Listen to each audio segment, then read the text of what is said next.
जय श्री कृष्णा। आप सभी को आषाढ़ मास देवशयनी एकादशी की ढेरों शुभकामनाएं।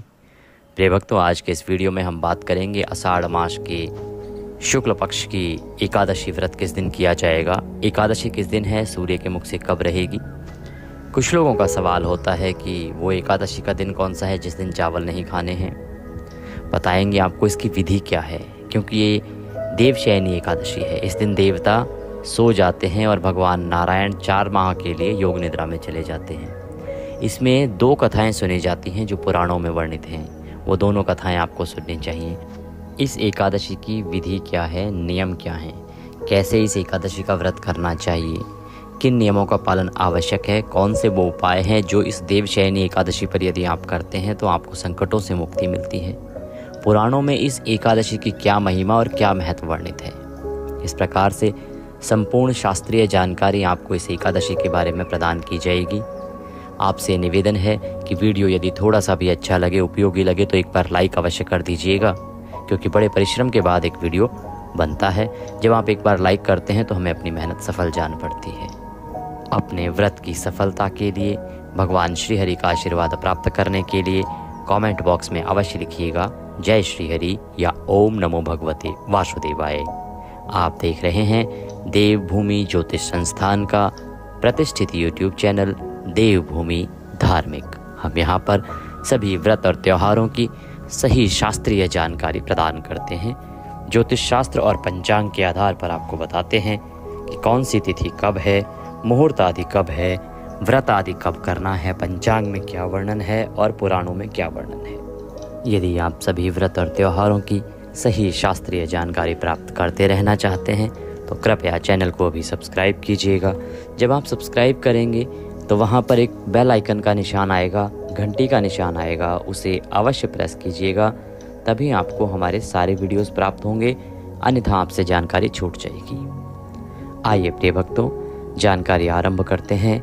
बात करते हैं आषाढ़ शुक्ला देवशयनी एकादशी की। ये जो एकादशी है 4 बड़ी एकादशियों में से एक एकादशी है। इसका महत्व उतना ही है जितना कि देवउठनी एकादशी या निर्जला आदि अन्य एकादशियों का है, क्योंकि बड़ी महत्वपूर्ण एकादशी है। इस दिन भगवान नारायण क्षीर सागर में विश्राम के लिए 4 महीने के लिए चले जाते हैं और वहाँ योग निद्रा में 4 महीने भगवान नारायण रहते हैं। इसीलिए इस एकादशी के बाद से ही चातुर्मास का आरंभ हो जाता है और ये वो चातुर्मास का समय होता है जिसमें कोई भी शुभ मांगलिक कार्य करना वर्जित होता है, अर्थात दोषपूर्ण होता है। शादी, विवाह, मुंडन आदि कार्य इन 4 महीनों में नहीं करने चाहिए। और कौन कौन से काम हैं जो नहीं करने चाहिए, इसके विषय में हमने दूसरे वीडियो में बताया है, उसको आप देख लीजिएगा। प्रिय भक्तों, ये जो चातुर्मास की शुरुआत होती है, इसके अगर आपने नियम उठाने हैं तो उसकी अलग अलग तिथियाँ हैं।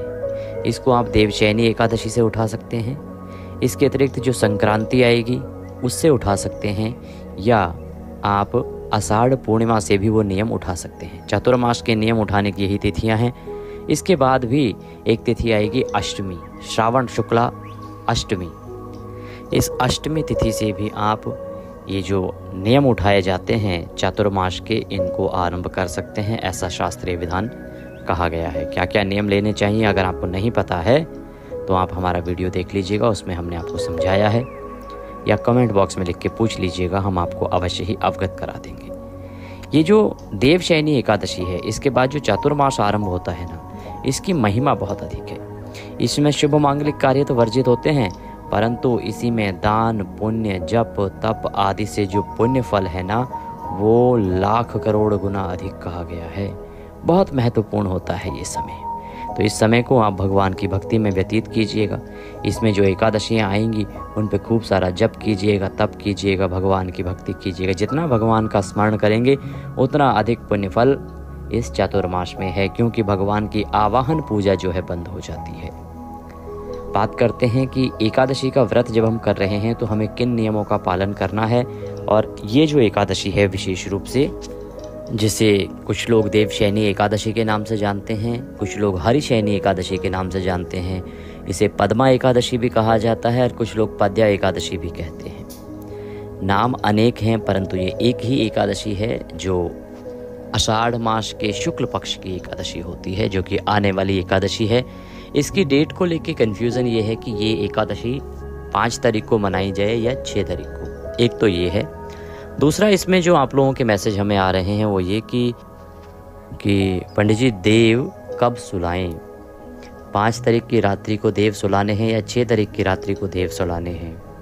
क्योंकि बहुत सी हमारी माताएं बहनें हैं जो ये जो देव सुलाने का कार्य होता है इसको भी करती हैं।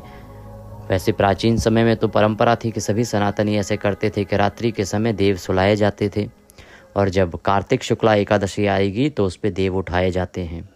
तो देव जो सुलाए जाने हैं उनको कब सुलाना चाहिए, 5 को या 6 को? क्योंकि 5 की रात्रि को तो एकादशी पूरी रात्रि है, परंतु यदि 6 की रात्रि की बात करें तो 6 की रात्रि को तो 9:30 बजे और भी 9:15 पर एकादशी समाप्त हो जा रही है।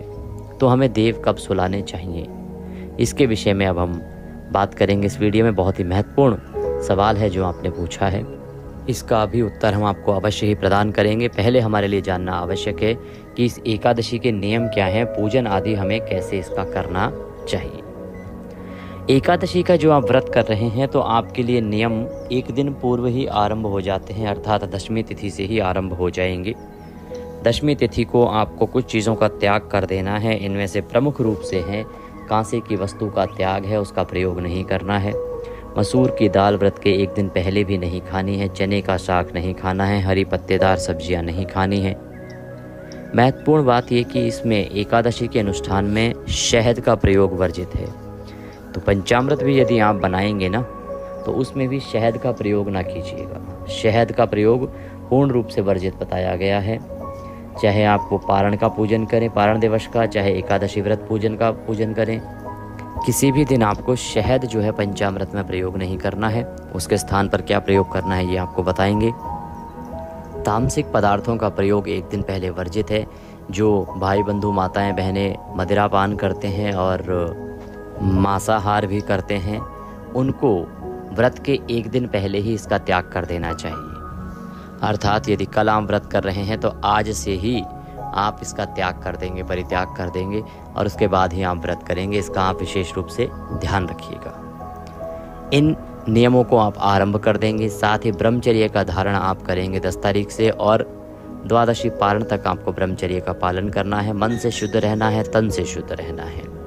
हरि के चरणों में मन को लगाते हुए समय व्यतीत करना है। 10 की रात्रि को यूँ तो रात्रि का आहार भी मना है, अर्थात अन्न के रूप में आहार नहीं खाना चाहिए, परंतु आजकल बड़ी सारी परेशानियां हैं लोगों के सामने। बहुत सारी दवाइयां चल रही हैं, बहुत सारी मेडिसिन के चक्कर में अधिक समय तक भूखे नहीं रह सकते। इसीलिए आप आहार लीजिए, अन्न ग्रहण कीजिए, परंतु तामसिक पदार्थों का प्रयोग भूल के भी न कीजिएगा। व्रत के एक दिन पहले रात्रि को दंत धावन करना चाहिए। अच्छे से कुल्ला आदि करके सोएं, जिससे कि अन्न का कोई दाना आपके मुंह में ना रहे। व्रत वाले दिन आपको सूर्योदय से पहले उठ जाना चाहिए। उठने के बाद दैनिक क्रियाकलापों से निवृत्त होकर और आपको गंगा स्नान करना चाहिए। अब गंगा स्नान के लिए जाना तो संभव नहीं है, गंगा स्नान के लिए जाना सबके लिए संभव नहीं है, तो आप घर पर ही गंगा स्नान कीजिए। कैसे कर सकते हैं? नहाने का जो पात्र आप रखते हैं जिसमें आप जल भरते हैं, उसमें पहले गंगा जल भरिए, फिर शुद्ध जल भरिए, और फिर उस जल से उत्तर दिशा की ओर मुख करके हर हर गंगे बोलते हुए स्नान कर लीजिए। स्नान करने के बाद भगवान भास्कर को जल अवश्य दीजिएगा। आज के दिन सूर्यदेव को जल देना चाहिए। मंत्र बोलेंगे ओम रवये नमः। ये आषाढ़ मास का मूल मंत्र है। आषाढ़ मास सूर्य आराधना के लिए, और आषाढ़ मास में भगवान सूर्य के तपन रूप का पूजन किया जाता है।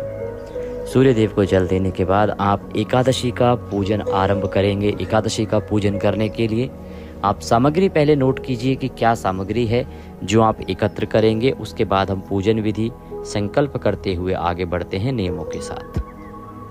आपके सामान में होना चाहिए भगवान श्री हरि विष्णु की चतुर्भुज रूपी प्रतिमा या तस्वीर। बताएं कि ये जो दिन है देवशयनी एकादशी का, इस पर भगवान के चतुर्भुज स्वरूप का ही पूजन किया जाता है। पुराणों में लिखा है साफ साफ। जब आप कथा सुनेंगे तो कथा में भी वर्णन आएगा कि आपको चतुर्भुज रूपी भगवान श्री हरि का ही पूजन करना चाहिए।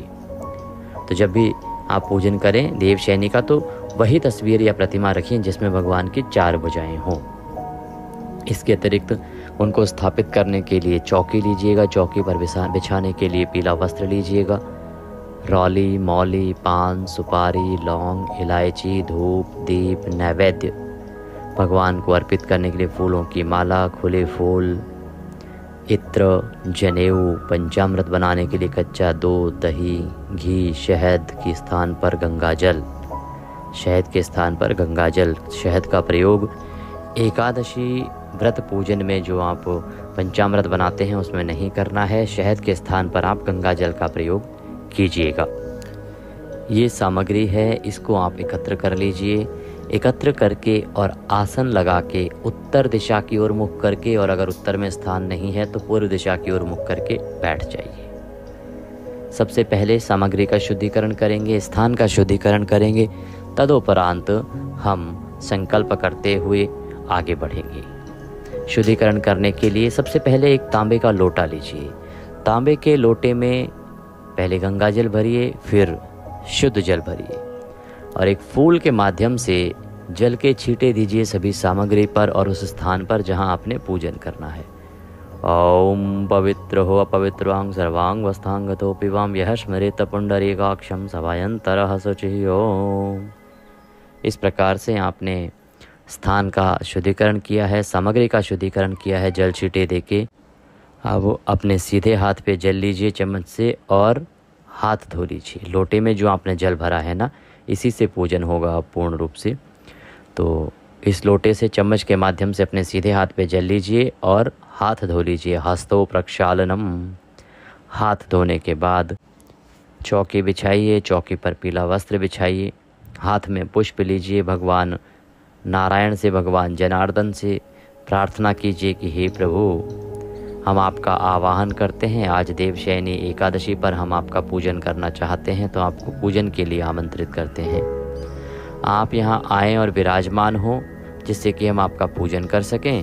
और ये पुष्प हम आपको आसन के रूप में अर्पित करते हैं। ये पुष्प आसन के रूप में ग्रहण करें और विराजमान हो। इस प्रकार से पुष्प निवेदित कीजिए। पुष्प निवेदित करके भगवान की तस्वीर स्थापित कीजिए। उनके सीधे हाथ की ओर घी का दिया रखिए, धूप रखिए। भगवान की स्थापना करने के बाद अपने हाथ पुनः धो लीजिए। एक चम्मच से जल लीजिए अपने हाथ पे। हस्तो प्रक्षालनम। 3 बार अब आप जल आचमनी करेंगे। एक एक मंत्र से एक एक चम्मच जल स्वयं ग्रहण करेंगे। ओम माधवाय नमः। जल लीजिए, पी जाइए। ओम नारायणाय नमः। जल लीजिए, पी जाइए। ओम वासुदेवाय नमः। जल लीजिए, पी जाइए। ओम ऋषिकेशाय नमो नमः। हस्तो प्रक्षालनम। हाथ धो लीजिए। हाथ धो के अपने आप को तिलक कीजिए, मौली बांधिए। पारिवारिक जन भी यदि बैठकर पूजन कर रहे हैं तो उनको भी तिलक कीजिए, मौली बांधिए। धूप को प्रज्वलित कर लीजिए, दीप को प्रज्वलित कर लीजिए और अपने सीधे हाथ में जल लीजिए। 1 रुपये का सिक्का कम से कम दक्षिणा के रूप में रखिए। अब हम व्रत पूजन का संकल्प करेंगे। संकल्प आवश्यक प्रक्रिया है, ये आपको अवश्य करना चाहिए। संकल्प करने के लिए हाथ में जल लेके 1 रुपये का सिक्का दक्षिणा के रूप में रख के 3 बार बोलिए ओम श्री विष्णु, ओम श्री विष्णु, ओम श्री विष्णु। अपना नाम, अपना गोत्र, जिस स्थान पर बैठकर आप संकल्प कर रहे हैं वहाँ का मकान नंबर, क्षेत्र का नाम, शहर का नाम। आषाढ़ मासे शुक्ल पक्षे देवशयनी एकादशायाम पुण्यतिथियो आयु आरोग्यता प्राप्त्यार्थाय सुख संपत्ति प्राप्त्यार्थाय भगवान नारायण प्रसन्नार्थाय देवशयनी एकादशी व्रत पूजन संकल्पम संकरिष्ये। बोली सौ श्री विष्णु शरणौ शरणम प्रपद्ये। और वह संकल्प भगवान के चरणों में अर्पित कर दीजिए। संकल्प करने के बाद भगवान का पूजन आरंभ करेंगे। पूजन करने के लिए उनके सामने एक पात्र रखिए, कटोरी आदि रखिए, उसमें आप सामग्री अर्पित कीजिएगा पूजा की। जो लोग इस शास्त्रीय विधि से संकल्प कर पाएँ बहुत उत्तम है। अगर आप लोग इस शास्त्रीय विधि से संकल्प नहीं कर पाते हैं तो कोई बात नहीं, मन ही मन स्मरण कीजिएगा, हाथ में जल अवश्य लीजिएगा और उसके बाद भगवान से प्रार्थना कीजिएगा कि हे नारायण, आज हम आपकी इस देवशयनी एकादशी का व्रत पूजन करने का संकल्प करते हैं, इसको आप स्वीकार करें। चाहे ये साधारण शब्दों में आप कहें, चाहे जो शास्त्रीय विधि बताई है उसके अनुसार संकल्प करें, पर संकल्प अवश्य करिएगा। चलिए पूजन करते हैं। पूजन करने के लिए भगवान के सामने एक पात्र रख दीजिए जिसमें पूजा की सामग्री आप अर्पित करेंगे। एक एक मंत्र पर भगवान को एक एक चम्मच जल अर्पित करेंगे। सबसे पहले भगवान को पद्य, अर्घ्य, आचमनी कराएंगे। ओम भूर्भुवः श्री चतुर्भुज स्वरूपी नारायणाय नमः। देवशयनी एकादशी व्रत पूजन अंतर्गते श्री नारायण निमित्तार्थाय पद्यम समर्पयामि। पद्य के रूप में एक चम्मच जल लीजिए और अर्पित कीजिए। ओम भूर्भुवः श्री माधवाय नमः। अर्घ्यम समर्पयामि। अर्घ्य के रूप में एक चम्मच जल लीजिए, अर्पित कीजिए। ओम भूर्भुवः श्री नारायणाय नमः। आचमनिम समर्पयामि। पद्य, अर्घ्य, आचमनी कराने के बाद भगवान को स्नान कराया जाता है। स्नान कराने के लिए एक चम्मच जल लीजिएगा और अर्पित कीजिएगा। जो लोग प्रतिमा पर पूजन कर रहे हैं, जिनके पास प्रतिमा है, वो प्रतिमा पर जल अर्पित कीजिएगा। ओम भूर्भुवः श्री माधवाय नमः। स्नान निमित्तार्थम जलम समर्पयामि। जल अर्पित कीजिए स्नान के लिए। अब हम पंचामृत से स्नान कराएंगे। पंचामृत से स्नान कराने के लिए पंचामृत बनाइए। कच्चा दूध, दही, घी, शक्कर और गंगा जल को मिला के, शहद प्रयोग नहीं करना है। पंचामृत बनाइए। पंचामृत को कैसे अर्पित करेंगे? फूल पर लगा लीजिए। एक फूल लीजिए, फूल पर पंचामृत लगा लीजिए और वह अर्पित कीजिए भगवान को। ओम भूर्भुवः श्री नारायणाय नमः। पंचामृत स्नान निमित्तार्थाय पंचामृतम समर्पयामि। पंचामृत अर्पित कीजिए। पंचामृत अर्पित करने के बाद अब आप भगवान को पुनः शुद्धियोतक स्नान कराएंगे। शुद्धियोतक स्नान कराने के लिए शुद्ध जल अर्पित कीजिएगा। ओम भूर्भुवः श्री नारायणाय नमः। शुद्धियोतक स्नान निमित्तार्थाय शुद्ध जलम समर्पयामि। शुद्ध जल अर्पित कीजिए भगवान को। शुद्ध जल से स्नान करा के वस्त्र अर्पित करेंगे। वस्त्र के रूप में कुछ ना हो तो मौली का एक टुकड़ा तोड़िएगा और वह मौली अर्पित कीजिएगा। ओम भूर्भुवः श्री नारायणाय नमः। वस्त्रम समर्पयामि। वस्त्र अर्पित कीजिए प्रेम से। वस्त्र अर्पित करने के बाद भगवान को जनेऊ अर्पित करेंगे। यज्ञोपवीत अर्पित किया जाएगा। यज्ञोपवीत के रूप में जनेऊ लीजिए। जनेऊ को तिलक कर लीजिएगा रौले कुमकुम आदि से, फिर अर्पित कीजिएगा। ओम भूर्भुवः श्री नारायणाय नमः। यज्ञोपवीतम समर्पयामि। यज्ञोपवीत अर्पित कीजिए। यज्ञोपवीत चढ़ाने के बाद अब आप भगवान को तिलक करेंगे। रौले कुमकुम आदि से तिलक कीजिए। तिलक करने के लिए तिलक लीजिए। ओम भूर्भुवः श्री नारायणाय नमः। तिलकम समर्पयामि। तिलक करके इत्र अर्पित कीजिए। इत्र को फूल पर लगा लीजिए और फूल ना हो तो आप रुई पर लगा लीजिए और लगा के अर्पित कीजिए। ओम भूर्भुवः श्री नारायणाय नमः। इत्रम समर्पयामि। इत्र अर्पित कीजिए प्रभु को। इत्र अर्पित करके भगवान को पुष्प अर्पित करेंगे। फूलों की माला है तो माला पहनाएंगे। ओम भूर्भुवः श्री नारायणाय नमः। पुष्पम समर्पयामि। पुष्प अर्पित कीजिए। प्रेम से पुष्प अर्पित कीजिए। माला पहनाइए। माल्यार्पणम गुरु। माला पहना के धूप दिखाएंगे, दीप दिखाएंगे। ओम भूर्भुवः श्री नारायणाय नमः। धूपम अर्पयामि। ओम भूर्भुवः श्री नारायणाय नमः। दीपम दर्शयामि। धूप दीप दिखाइए और नैवेद्य अर्पित कीजिए। नैवेद्य के रूप में कोई मिठाई आपके पास है तो मिठाई अर्पित कीजिएगा। फल है तो फल चढ़ाइएगा, अन्यथा मिश्री ले लीजिएगा और मिश्री अर्पित कीजिएगा। ओम भूर्भुवः श्री नारायणाय नमः। नैवेद्यम समर्पयामि। नैवेद्य अर्पित कीजिए। नैवेद्य अर्पित करके जलाचमनी कराएंगे तो एक चम्मच जल लीजिए, भगवान को अर्पित कर दीजिए। ओम भूर्भुवः श्री वासुदेवाय नमः। जलाचमनिम समर्पयामि। जलाचमनी करके भगवान को तांबूल अर्पित किया जाता है। तांबूल के रूप में एक पान का पत्ता लीजिए, उसमें 2 लौंग, 2 इलायची रखिए, 1 सुपारी रखिए और वह चढ़ाइए। ओम भूर्भुवः श्री वासुदेवाय नमः। तांबूलम समर्पयामि।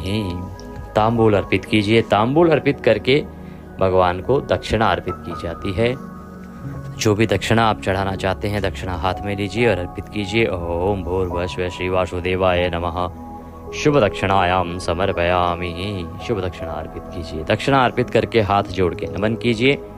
अब आपको एकादशी की कथा सुननी है। इस एकादशी पर 2 कथाएं रहेंगी। एक चातुर्मास्य व्रत कथा रहेगी और एक देवशयनी एकादशी व्रत कथा रहेगी। दोनों ही कथाएं आपको अवश्य सुननी चाहिए और साथ में विष्णु शास्त्र नाम का श्रवण भी कीजिएगा, बड़ा कल्याणकारी रहेगा। ये सभी कथाएं, सही कथाएं और सही पुराण सुनने के लिए अगर हमारे चैनल पर नए हैं तो चैनल को सब्सक्राइब कर लीजिए, क्योंकि ये एक प्रतिष्ठित ज्योतिष संस्थान का चैनल है। हम यहाँ पर जो भी जानकारी देते हैं वह ज्योतिष शास्त्र और पंचांग के आधार पर ही बताते हैं, और पुराणों में जो सही कथाएं लिखी होती हैं वही आपको सुनाते हैं। तो यदि आप सभी व्रत त्योहारों की सही जानकारी और सही कथा सुनना चाहते हैं तो चैनल को अभी सब्सक्राइब कीजिएगा। जब आप सब्सक्राइब का बटन दबाएंगे ना तो वहाँ पर एक बेल का निशान बना हुआ आएगा, घंटी का निशान बना हुआ आ जाएगा सब्सक्राइब के बाद। उस घंटी के निशान को अवश्य दबाइएगा, तभी आपको हमारे सारे वीडियो मिलेंगे, अन्यथा आपसे वीडियो छूट जाएंगे, जानकारी छूट जाएगी। तो सब्सक्राइब करें और बेल आइकन को प्रेस कीजिएगा। आइए आगे बढ़ते हैं। कथा सुनेंगे। कथा आदि सुनने के बाद, विष्णु सहस्त्र नाम सुनने के बाद आरती कीजिए, फल का भोग लगाइए, नियमों के अनुसार दिन को व्यतीत कीजिए। ब्रह्मचर्य का पालन करना है, किसी का अहित नहीं करना है, किसी पे क्रोध नहीं करना है, अकारण मिथ्या भाषण नहीं करना है। भगवान के चरणों में मन को लगाते हुए शालीनता के साथ, शुद्धता के साथ, मन की शुद्धता, तन की शुद्धता बरतते हुए दिन को व्यतीत कीजिएगा। सायंकाल को हरि कीर्तन करना चाहिए। भगवान का कीर्तन करने के लिए जाने का सबके पास अवसर नहीं होता, क्योंकि या तो मंदिर नहीं होते या सभी के लिए जाना संभव नहीं होता। तो आप इसके लिए सायंकाल के समय विष्णु सहस्त्र नाम का श्रवण कर लीजिएगा, नारायण रक्षा कवच का श्रवण कर लीजिएगा, या कथा का दोबारा श्रवण कर लीजिएगा। ये सभी वीडियो हम एकादशी पर आपके लिए अपने चैनल पर अपलोड करते हैं। इनको सुनेंगे तो इससे आपको कीर्तन का फल प्राप्त हो जाएगा घर बैठे हुए ही। पर ये श्रवण अवश्य कीजिएगा। भगवान की जितनी कथाएं या ये पाठ आदि सुनेंगे उतना आपका कल्याण है। इस प्रकार से कीर्तन करते हुए शाम को व्यतीत कीजिए। रात्रि को संभव है तो जागरण कीजिएगा, करना हो तो पृथ्वी पर शयन कीजिएगा, और अगले दिन पारण के लिए सूर्योदय से पहले उठ जाइएगा। पारण के लिए स्नान आदि करके पारण की पूजा करेंगे पंचोपचार से, और उसके बाद पुष्पांजलि जो एक आवश्यक प्रक्रिया है, जिसमें कि व्रत की जो त्रुटियां होती हैं उनकी क्षमा याचना आदि की जाती है, एक आवश्यक प्रक्रिया है, वो अवश्य करनी है। इसकी जानकारी पारण के वीडियो में आपको देंगे, क्योंकि ये वीडियो बहुत बड़ा हो जाएगा, ये जानकारी बहुत विस्तृत होती है।